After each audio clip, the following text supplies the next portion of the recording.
ಎಲ್ಲರಿಗೂ ನಮಸ್ಕಾರ. ಒಂಬೆಳಕುಗೆ ಸ್ವಾಗತ.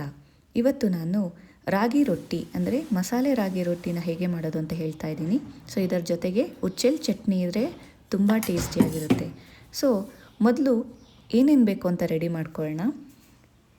ರಾಗಿ ಹಿಟ್ಟು, ಸಬ್ಸಿಗೆ ಸೊಪ್ಪು, ಕೊತ್ತಂಬರಿ ಸೊಪ್ಪು, ಹಸಿರು ಮೆಣಸಿನ್ಕಾಯಿ, ಕ್ಯಾರೆಟ್ ಮತ್ತು ಕಡಲೆಬೀಜ, ಎಳ್ಳನ್ನ ಹುರಿದು ಪುಡಿ ಮಾಡ್ಕೊಂಡು ಇಟ್ಕೊಂಡಿದ್ದೀನಿ. ಅದೇ ಥರ ಚಾಪ್ ಮಾಡಿರೋ ಅಂಥ ಈರುಳ್ಳಿ.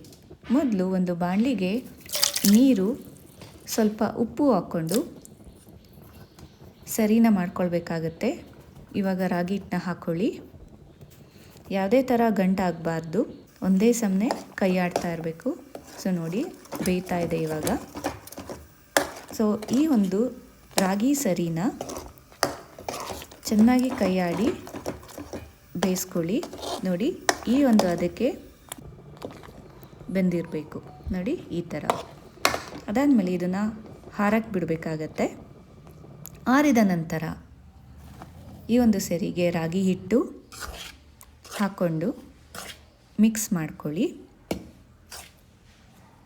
ಚೆನ್ನಾಗಿ ಮಿಕ್ಸ್ ಮಾಡಿಕೊಂಡಷ್ಟು ರಾಗಿ ರೊಟ್ಟಿ ಚೆನ್ನಾಗಿ ಬರುತ್ತೆ. ಮಿಕ್ಸ್ ಮಾಡ್ಕೊಂಡಾದಮೇಲೆ ನಾವು ಹೆಚ್ಚಿ ಇಟ್ಕೊಂಡಿರೋ ಅಂಥ ಪದಾರ್ಥಗಳನ್ನ ಹಾಕೋಣ. ಈರುಳ್ಳಿ, ಸಬ್ಸಿಗೆ ಸೊಪ್ಪು, ಕ್ಯಾರೆಟ್, ಅದೇ ಥರ ಕಡಲೆಬೀಜ ಮತ್ತು ಎಳ್ಳನ್ನ ಪುಡಿ ಮಾಡ್ಕೊಂಡಿರೋ ಪೌಡರ್,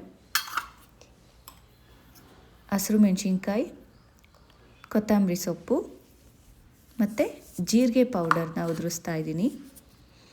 ಇದೆಲ್ಲ ಆದಮೇಲೆ ಚೆನ್ನಾಗಿ ಕಲಿಸ್ಕೊಬೇಕಾಗತ್ತೆ.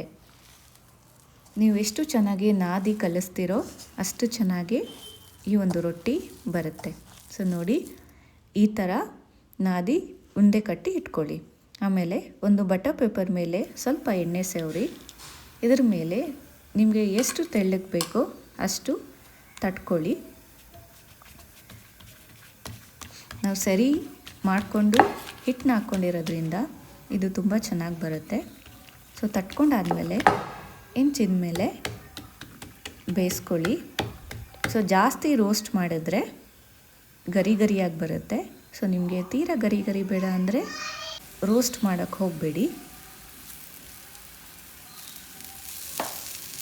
ನೋಡಿ, ಬೇಯ್ತಾ ಇದೆ. ಆಲ್ಮೋಸ್ಟ್ ರಾಗಿ ರೊಟ್ಟಿ ರೆಡಿಯಾಗಿದೆ. ಸೊ ಈ ಒಂದು ರೆಸಿಪಿನ ನೀವು ಟ್ರೈ ಮಾಡಿ ಹೇಗಿದೆ ಅಂತ ಕಾಮೆಂಟ್ ಮಾಡಿ. ಮತ್ತು ನಮ್ಮ ಚಾನಲ್ನ ಲೈಕ್ ಮಾಡಿ, ಸಬ್ಸ್ಕ್ರೈಬ್ ಮಾಡ್ಕೊಳ್ಳಿ. Thank you.